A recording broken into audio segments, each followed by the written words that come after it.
This is Red from the Shed. Tonight I'm going to be reading Brickdust Row by O. Henry. Blinker was displeased. A man of less culture and poise and wealth would have sworn, but Blinker always remembered that he was a gentleman, a thing that no gentleman should do. So he merely looked bored and sardonic while he rode in a hansom to the center of disturbance, which was the Broadway office of lawyer Oldport, who was agent for the Blinker estate. "I don't see," said Blinker, "why I should be always signing confounded papers. I am packed, and was to have left for the North Woods this morning. Now I must wait until tomorrow morning. I hate night trains. My best razors are, of course, at the bottom of some unidentifiable trunk. It is a plot to drive me to Bay Rum and monologuing. Thumb-handed barber. Give me a pen that doesn't scratch. I hate pens that scratch." "Sit down," said double-chinned, gray lawyer Oldport. "The worst has not been told you. Oh, the hardships of the rich. The papers are not yet ready to sign. They will be laid before you tomorrow at 11. You will miss another day. Twice shall the barber tweak the helpless nose of a Blinker. Be thankful that your sorrows do not embrace a haircut." "If," said Blinker, rising, "the act did not involve more signing of papers, I would take my business out of your hands at once. Give me a cigar, please." "If," said lawyer Oldport, "I had cared to see an old friend's son gulped down at one mouthful by sharks, I would have ordered you to take it away long ago. Now let's quit fooling, Alexander. Besides, the grinding task of signing your name some 30 times tomorrow, I must impose upon you the consideration of a matter of business. Of business, and I may say humanity, or right. I spoke to you about this 5 years ago, but you would not listen. You were in a hurry for a coaching trip, I think. The subject has come to me again. The property." "Old property," interrupted Blinker. "Dear Mr. Oldport, I think you mentioned tomorrow. Let's have it all done dose tomorrow. Signatures and property and snappy rubber bands and that smelly sealing wax and all. Have luncheon with me? Well, I'll try to remember to drop in at 11 tomorrow morning." The Blinker wealth was in lands, tenements, and hereditaments, as the legal phrase goes. Lawyer Oldport had once taken Alexander in his little pulmonary gasoline runabout to see the many buildings and rows of buildings that he owned in the city, for Alexander was sole heir. They had amused Blinker very much. The houses looked so incapable of producing the big sums of money that Lawyer Oldport kept piling up in banks for him to spend. In the evening, Blinker went to one of his clubs, intending to dine. Nobody was there except some old fogies playing whilst who spoke to him with grave politeness and glared at him with savage contempt. Everybody was out of town. But here he kept in like a schoolboy to write his name over and over on pieces of paper. His wounds were deep. Blinker turned his back on the fogies and said to the club steward, who had come forward with some nonsense about old fresh salmon roe, "Simmons, I'm going to Coney Island," he said, as one might say. "All's off. I'm going to jump into the river." The joke pleased Simmons. He laughed with the 16th of a note of the audibility permitted by the laws governing employees. "Certainly, sir," he tittered. "Of course, sir, I think I can see you at Coney, Mr. Blinker." Blinker got a paper and looked up at the movements of Sunday steamboats. Then he found a cab at the first corner and drove to a North River pier. He stood in line, as democratic as you or I, and bought a ticket, and was trampled upon and shoved forward until at last he found himself on the upper deck of the boat staring brazenly at a girl who sat alone upon a camp stool. But Blinker did not intend to be brazen. The girl was so wonderfully good-looking that he forgot for 1 minute that he was the Prince Incog, and behaved just as he did in society. She was looking at him, too, and not severely. A puff of wind threatened Blinker's straw hat. He caught it warily and settled it again. The movement gave the effect of a bow. The girl nodded and smiled, and in another instant he was seated at her side. She was dressed all in white. She was paler than Blinker imagined milkmaids and girls of humble stations to be. But she was as tidy as a cherry blossom, and her steady, supremely frank, gray eyes looked out from the intrepid depths of an unshadowed and untroubled soul. "How dare you raise your hat to me?" she asked, with a smile reddened face. "I didn't," Blinker said, but he quickly covered the mistake by extending it to, "I didn't know how to keep from it after I saw you. I do not allow gentlemen to sit by me to whom I have not been introduced," she said with a sudden haughtiness that deceived him. He rose reluctantly, but her clear, teasing laugh brought him down to his chair again. "I guess you weren't going far," she declared with beauty's magnificent self-confidence. "Are you going to Coney Island?" asked Blinker. "Me?" She turned upon him wide, open-eyed, full of bantering surprise. "Why, what a question! Can't you see that I'm riding a bicycle in the park?" Her drollery took the form of impertinence. "And I'm laying bricks on a tall factory chimney," said Blinker. "Mayn't we see Coney together? I'm all alone and I've never been there before." "It depends," said the girl, "on how nicely you behave. I'll consider your application until we get there." Blinker took pains to provide against the rejection of his application. He strove to please. To adopt the metaphor of his nonsensical phrase, he laid brick upon brick on the tall chimney of his devoirs until at length the structure was stable and complete. The manners of the best society come around finally to simplicity, and as the girl's way was, that naturally, they were on the mutual plane of communication from the beginning. He learned that she was 20 and her name was Florence, that she trimmed hats in the millinery shop, that she lived in a furnished room, and her best chum Ella, who was a cashier in a shoe store, and that a glass of milk from the bottle on the windowsill and an egg that boils itself while you twist up your hair makes a good breakfast, good enough for anyone. Florence laughed when she heard Blinker. "Well," she said, "it certainly shows that you have imagination. It gives the Smiths a chance for a little rest anyhow." They landed at Coney, and they were dashed on the crest of a great human wave of mad pleasure-seekers into the walks and avenues of fairyland gone to vaudeville. With a curious eye, a critical mind, and a fairly withheld judgment, Blinker considered the temples, pagodas, and kiosks of popularized delights. Hoi polloi trampled, hustled, and crowded him. Basket parties bumped him, sticky children tumbled, howling under his feet, candying his clothes. Insolent youths strolling among the booths with hard-won canes under one arm and easily won girls under the other, blew defiant smoke from cheap cigars into his face. The publicity gentlemen with megaphones, each before his own stupendous attraction, roared like Niagara in his ears. Music of all kinds that could be tortured from brass, reed, hide, or string fought in the air to gain space for its vibrations against the competitors. But what held Blinker in awful fascination was the mob, the multitude, the proletariat shrieking, struggling, hurrying, panting, hurling itself in incontinent frenzy with unabashed abandon into the ridiculous sham palaces of trumpery and tinsel pleasures. The vulgarity of it, its brutal overriding of all the tenets of repression and taste that were held by his caste, repelled him strongly. In the midst of his disgust, he turned and looked down at Florence by his side.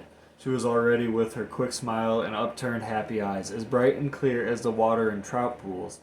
The eyes were saying that they had the right to be shining and happy, for was their owner not with her for the present? Man, her gentleman, and holder of keys to the enchanted city of fun. Blinker did not read.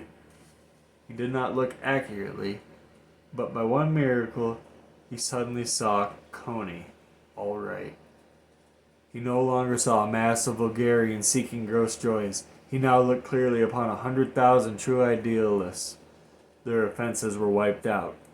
Counterfeit and false through the garish joys of these spangled temples were. He received that deep under the gilt surface they offered saving and apposite balm and satisfaction to the restless human heart. Here at least was the husk of romance, the empty but shining cask of chivalry, the breath-catching, though safeguarded, dip and flight of adventure, the magic carpet that transports you to the realms of fairyland, though its journey be through but a few poor yards of space. He no longer saw a rabble, but his brothers seeking the ideal. There was no magic of poesy here or of art, but the glamour of their imagination turned yellow calico into cloths of gold and into the megaphone and into the silver trumpets of joy's heralds. Almost humbled, Blinker rolled up the shirt sleeves of his mind and joined the idealists. "You are the lady doctor," he said to Florence. "How shall we go about doing this jolly conglomeration of fairy tales in corporate?" "We will begin there," said the princess, pointing to a fun pagoda on the edge of the sea, "and we will take them all in, one by one." They caught the 8 o'clock returning boat and sat, filled with pleasant fatigue, against the rail in the bow, listening to the Italian's fiddle and harp. Blinker had thrown off all care. The North Woods seemed to him an uninhabitable wilderness. But a fuss he had made over signing his name. Pooh! He could sign it 100 times, and her name was as pretty as she was, Florence. He said it to himself a great many times. As the boat was nearing its pier in the North River, a two-funneled, drab, foreign-looking sea-going steamer was dropping down towards the bay. The boat turned its nose in towards its slip. The steamer veered as if to seek midstream, and then yawned, seemed to increase its speed, and struck the Coney boat on the side near the stern, cutting into it with a terrifying, shocking crash. While the 600 passengers on the boat were mostly tumbling about the decks in a shrieking panic, the captain was shouting at the steamer that it should back off and leave the rent exposed for the water to enter.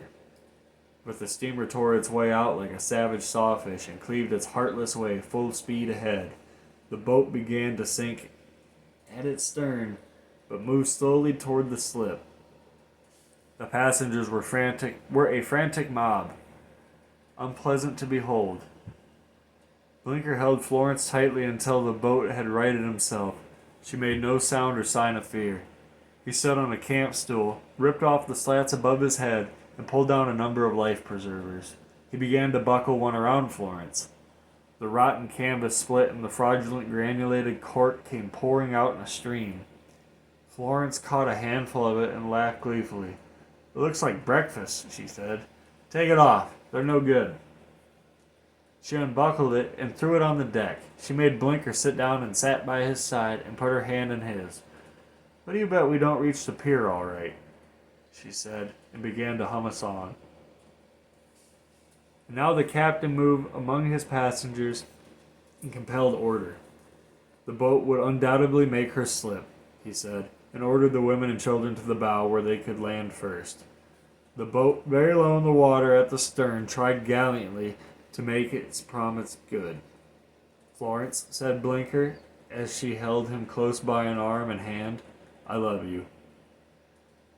"That's what they all say," she replied lightly. "I'm not one of they all," he persisted. "I never knew anyone I could love before. I could pass my life with you and be happy every day. I am rich. I can make things all right for you." "That's what they all say," said the girl again, weaving the words in her little reckless song. "Don't say that again," said Blinker, in a tone that made her look at him with frank surprise. "Why shouldn't I say it?" she asked calmly. "They all do." "Who are they?" he asked, jealous for the first time in his existence. "Why, the fellows I know." "Do you know so many?" "Oh, well, I'm not a wallflower," she answered with modest complacency. "Where do you see these men? Your home?" "Of course not. I meet them just as I did you. Sometimes on the boat, sometimes in a park, sometimes on the street. I'm a pretty good judge of a man. I can tell in a minute if a fellow is one who is likely to get fresh." "What do you mean by fresh?" "Who try to kiss you. Me, I mean." "Do any of them try that?" asked Blinker, clenching his teeth. "Sure, all men do. You know that." Do you allow them? Some, not many. They won't take you out anywhere unless you do. She turned her head and looked searchingly at Blinker. Her eyes were as innocent as a child's. There was a puzzled look in them, as though she did not understand him. What's wrong about my meeting fellows? She asked wonderingly. Everything, he answered almost savagely. Why don't you entertain your entertain your company in the house where you live? Is necessary. Excuse me. Is it necessary to pick up Tom, Dick, and Harry on the streets? She kept her absolutely ingenious eyes upon him. If you could see the place where I live, you wouldn't ask that. I live in a Brickdust Row. They call it that because there's red dust from the bricks crumbling over everything. I've lived there for more than 4 years. There's no place to receive company. You can't have anybody come to your room. What else is there to do? Girl has to meet the men, hasn't she? Yes, he said hoarsely. A girl has got to meet. She's got to meet the men. The first time one spoke to me on the street, she continued, I ran home and cried all night. You get used to it. I meet a good many fellows at church.